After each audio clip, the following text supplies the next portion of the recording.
नमस्कार।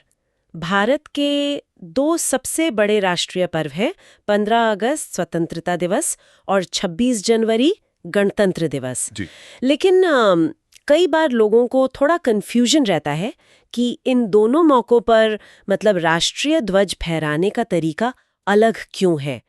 आज हमारे पास जो जानकारी है हम उसी के आधार पर इसे समझने की कोशिश करेंगे। हाँ, बिल्कुल।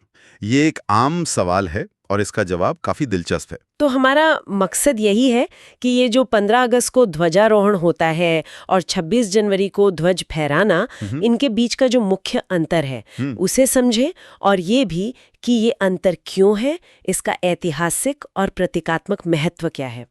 तो चलिए इस जानकारी पर थोड़ी गहराई से बात करते हैं। जरूर। शुरुआत करते हैं 15 अगस्त से। स्वतंत्रता दिवस, इस दिन होता है ध्वजारोहण, जिसे अंग्रेजी में फ्लैग होइस्टिंग कहते हैं।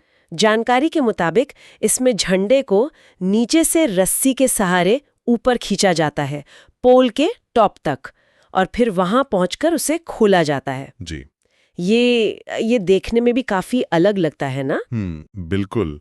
और इसका एक बहुत गहरा ऐतिहासिक संदर्भ है असल में। देखिए, 15 अगस्त 1947 को क्या हुआ? भारत ब्रिटिश राज से आजाद हुआ। वो एक नए युग की शुरुआत थी। हाँ। तो हमारा राष्ट्रीय ध्वज वो पहली बार स्वतंत्र भारत की जमीन से मतलब नीचे से ऊपर उठाया गया। ये जो प्रक्रिया है ना, नीचे से ऊपर जाना, ये उस ऐतिहासिक पल का प्रतीक है। अच्छा। गुलामी से निकलकर स्वतंत्रता की ओर उठने का। इसीलिए इसे होइस्टिंग कहते हैं। अच्छा। ये राष्ट्र के उदय का प्रतीक है एक तरह से। अच्छा, तो ये सिर्फ एक सेरेमनी नहीं है, बल्कि ये आजादी मिलने के भाव को उसको दर्शाती है। और जैसा कि हमें पता है, ये महत्वपूर्ण काम प्रधानमंत्री करते हैं। जी। लाल किले से। जी हाँ, लाल किले की प्राचीर से। और यही प्रक्रिया फिर देश भर में स्कूलों में, दफ्तरों में भी होती है। मतलब झंडा नीचे बंधा होता है, उसे ऊपर खींचते हैं, फिर खोलते हैं और फिर राष्ट्रगान। बिल्कुल। और लाल किले का चुनाव भी, जैसा आपने इशारा किया, वो भी ऐतिहासिक है।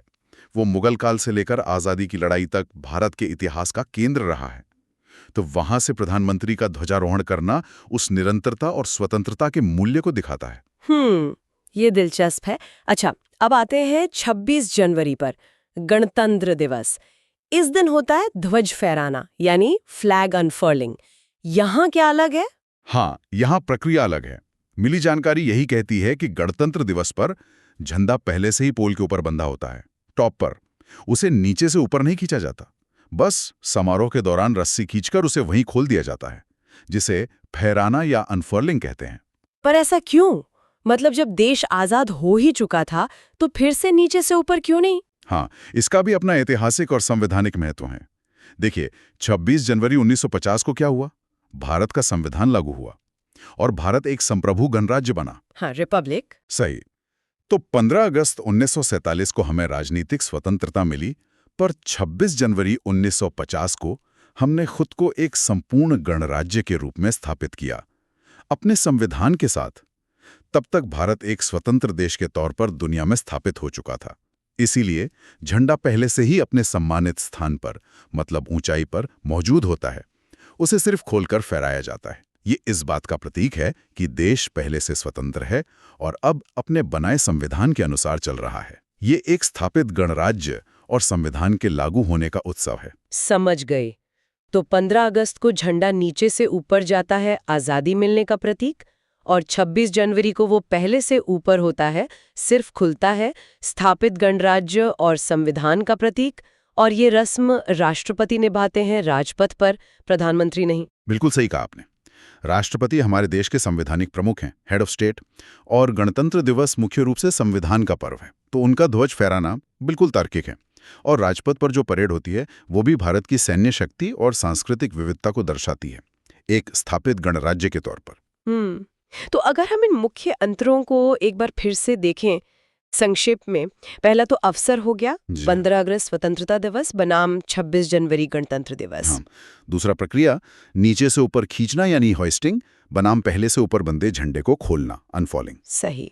तीसरा ऐतिहासिक कारण, आजादी मिलना बनाम संविधान लागू होना। बिल्कुल। चौथा, कौन करता है, प्रधानमंत्री बनाम राष्ट्रपति। जी। और पांचवा, जगह, लाल किला बनाम राजपथ। भारत की कहानी के, उसकी यात्रा के दो बहुत जरूरी पड़ाव दिखाते हैं। एक स्वतंत्रता का जन्म और दूसरा उस स्वतंत्रता को एक मजबूत संवैधानिक गणराज्य के रूप में स्थापित करना। ये प्रक्रियाएं उस पूरी कहानी को कहती हैं असल में। वाकई ये जानना बहुत ही रोचक है। तो मतलब ये हुआ कि ये जो ध्वजारोहण और ध्वज फहराना है, ये सिर्फ रस्में नहीं है, ये हमारे राष्ट्र के सफर के, उसकी यात्रा के जीवंत प्रतीक है कि कैसे हमने आज़ादी पाई और कैसे एक संप्रभु गणराज्य बने। ये छोटी सी दिखने वाली बात कितना गहरा अर्थ रखती है। बिल्कुल। और यहाँ एक सोचने वाली बात छोड़ जाता हूँ।